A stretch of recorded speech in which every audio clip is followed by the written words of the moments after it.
Gold Rush exclusive. Ness crew breakfast wins and Keno pay losses discoveries. Gold Rush tonight opens with the most mouth-watering American and Canadian breakfast with sausage, eggs, bacon, and biscuits. But the hearty meal ends with some worries for Team Ness. In the hills above Keno City, population 20, Ness and his small crew are preparing to turn his season around. Despite the biscuits and gravy, French toast, bacon, and sausage feast, Ness is concerned. After sinking over $1 million into his operation, Rick Ness is pressured to stay on the gold. Dead ends and clay dirt are vexing the crew. In TV shows as exclusive clip below, Ness says, "Man, we're in trouble. Last week we went in the frozen cut, but it was a bust. All we found was clay, and I'm nearly out of pay." He adds, "The creek cut extension here.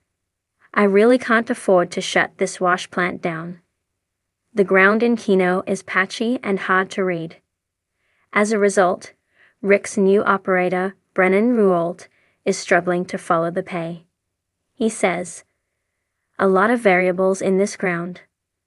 Some of this pay I've been digging lately over here doesn't seem that sweet looking. So we hit a really deep clay mud hole, and Rick told me last year, when they found some really good gold, was that really red stained rock. But now, I haven't seen any of that red gravel. It's all dark gray." Ruolt checks the box. That doesn't look good. It doesn't look very good at all. The cleanup reveals nothing but tailings.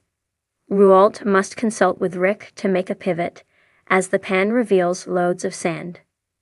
One speck of gold in a pan is not good. Ness now must find a place within his claim to start working, which means moving big equipment and dealing with permafrost. The creek cut pay strip may be on the other side of the valley, and to get there, it will burn up all the calories they all consumed at breakfast. The initial tests show no frost, and Ruolt has really taken it upon himself to be a problem solver for Ness, as the test pan is a winner. The strip they head to is shaped like a piece of bacon, as the morning's breakfast made an impression on Ruolt.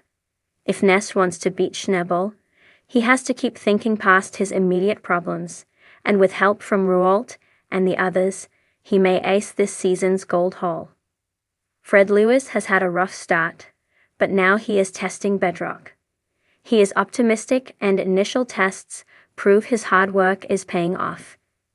The issue is the wash plant he needs is 130 miles away from where he is planning to dig.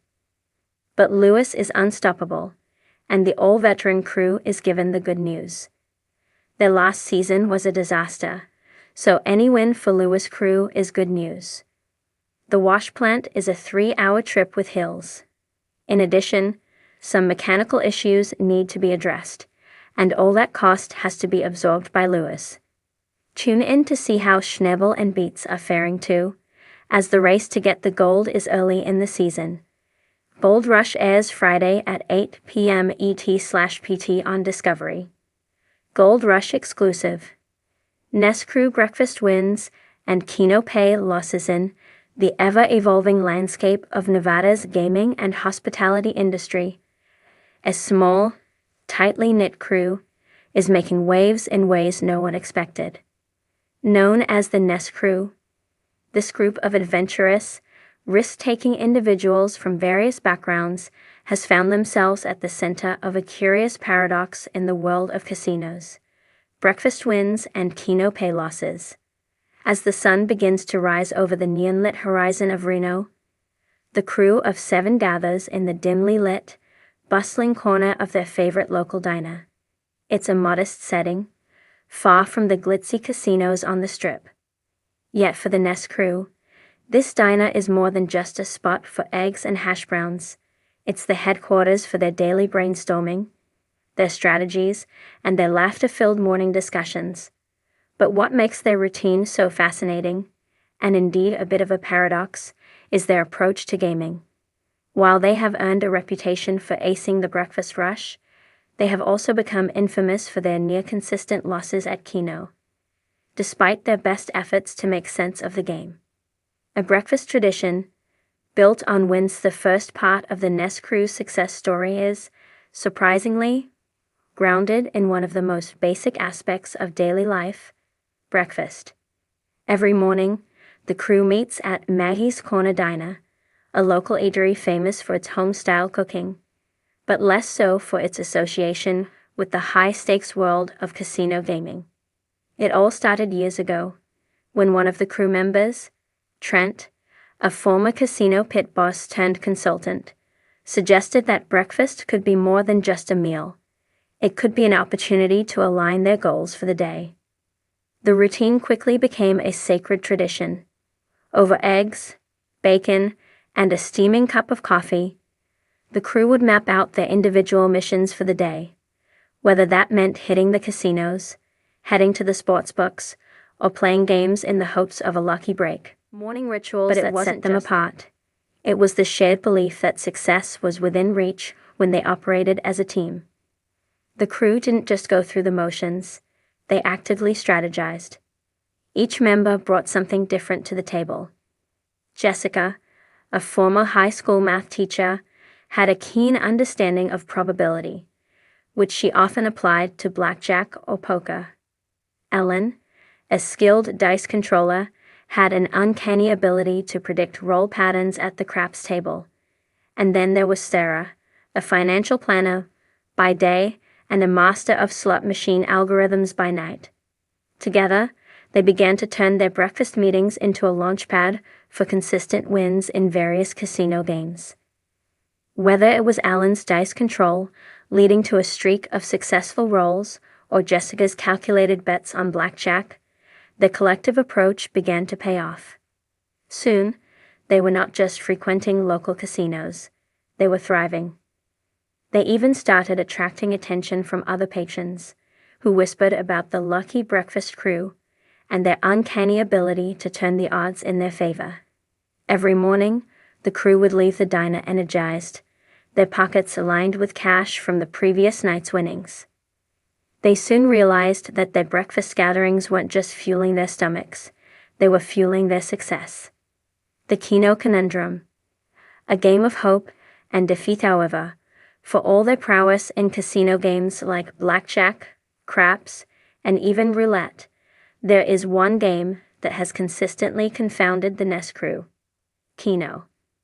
While their breakfast meetings have become synonymous with victories, Keno remains their Achilles heel, a paradox they have yet to solve. Keno, often referred to as the lottery of the casino world, is a game where players choose numbers, and then 20 numbers are drawn at random, with varying payouts depending on how many of the players' numbers match the drawn ones.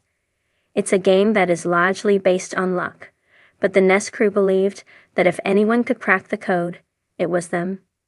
Trent, with his background in odds and probability, was the first to dive deep into the game. He analyzed every aspect of Keno, studied the patterns, the frequency of number appearances, and even the house edge. He theorized that if they could predict the right combination of numbers, they would be able to minimize the odds and increase their chances of winning. The crew enthusiastically embraced his theory, each member contributing their own unique insights. On some mornings, they would arrive at the casino before the crack of dawn, eager to try out their latest Keno theories. They'd sit in a circle, focused and determined, each clutching a ticket with their chosen numbers. The tension was palpable as the numbers were drawn, one by one. And yet, despite their meticulous strategies, the results were always the same: a streak of losses. It wasn't just a matter of bad luck, it was a consistent pattern. No matter how much they analyzed the game, no matter how many different strategies they employed, they couldn't seem to beat the odds. The Keno losses piled up, and the crew began to feel as though the game was somehow mocking them.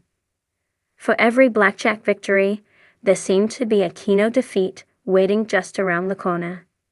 Despite this, the Ness crew remained undeterred. They found humor in their misfortunes, using their Keno losses as a form of bonding rather than frustration. After all, losing was part of the game, and in their eyes, every loss was just another step toward eventual victory. They still believed that one day, their breakfast meetings would lead them to a breakthrough in Keno. After all, if they could conquer the tables, why not this lottery-like game? The unlikely synergy. Breakfast wins and Keno pay losses. The true irony of the Ness crew's story lies in the juxtaposition of their successes and failures. While they consistently win at games like blackjack, craps, and even poker, their Keno strategy has yielded little more than a steady stream of losses. This paradox has led to some intriguing speculation from the gaming community. Experts have noted that the Ness crew's approach, one that blends teamwork, strategy, and relentless optimism, might be more suited to skill-based games, where a well-developed strategy can tip the odds in the player's favor. Keno, on the other hand, is purely a game of chance. Its randomness is what has made it so notoriously difficult to predict, even for the most seasoned gamblers. Perhaps this is the ultimate lesson in the Ness crew's story. Even with all their intellect, strategy, and teamwork, there are certain things in life, like Keno, that cannot be controlled. Their losses may be a result of the very nature of the game, which isn't bound by logic or probability, but by pure randomness. And yet, these losses have become a badge of honor for the crew, a reminder that in both breakfast wins and Keno pay losses, the journey is just as important as the outcome. As the crew continues to